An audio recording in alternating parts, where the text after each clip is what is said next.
En marge du trophée de reconnaissance des acteurs sportifs de l'espace francophone, célébrant ceux qui ont marqué l'année 2024, le Réseau international du développement du sport francophone a organisé le 10 janvier 2025 un gala de basketball à Lomé, la capitale togolaise.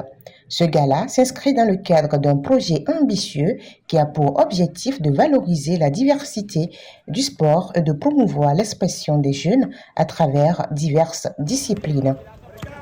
Ça représente beaucoup pour nous les amateurs de basket parce que ça nous permet de nous regrouper, de pouvoir nous amuser et aussi de nous connaître. Et ça permet aussi d'être compétitif, de toujours être compétitif. On était trop désorientés. Ça fait un temps, on n'a plus joué ensemble.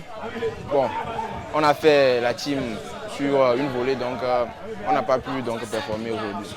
Malheureusement aujourd'hui, on n'a pas gagné. Nos 2 premiers matchs ont été perdus. Du coup, on est éliminé. Donc c'est fini pour nous. C'est la fin de l'aventure pour nous. Notre force, c'est d'abord l'amitié, la cohésion et puis l'entraide. Ces 3 choses-là nous unissent. Donc on croit que avec le groupe, on peut aller plus fort, plus loin. Donc on n'a pas besoin de jouer solo. Donc c'était la clé de notre victoire. Toutes les équipes d'aujourd'hui, celles qui ont perdu et celles qui n'ont pas perdu quand même n'ont pas démérité. C'était un beau jeu et je sais quand même qu'il y a beaucoup de choses qui arrivent. Je me dis que je peux quand même trouver beaucoup de personnes dans ces équipes-là pour pouvoir avoir une équipe type. En effet, l'initiative vise à encourager l'inclusion et à offrir aux jeunes talents l'opportunité de se faire connaître sur la scène internationale. Alors, c'est d'amener la jeunesse togolaise vers plusieurs destinations. D'autant plus que le sport en fait, est un vrai levier qui permet à la fois le développement, la croissance, l'insertion, l'intégration, la paix et encore au-delà. Donc c'est de permettre en fait, aux jeunes, à travers nos compétitions, nos conférences, nos forums et même nos formations, de pouvoir en fait trouver leur voie. Donc il n'y a pas d'objectif unilatéral, mais plutôt plurilatéral si on peut le dire comme ça. Donc, ce n'est pas que le basketball.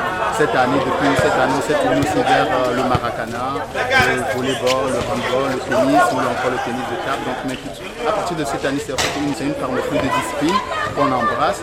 Un projet de ce genre est à saluer. Parce qu'à part le championnat national universitaire, je ne pense pas que le milieu universitaire ait d'autres compétitions pour se frotter.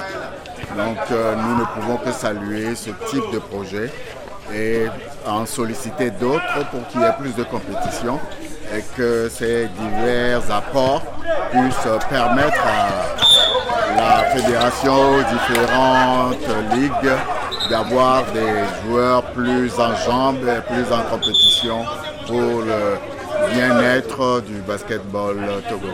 Lors de cette édition, une vingtaine d'acteurs du sport venus de plusieurs pays francophones ont été mis à l'honneur.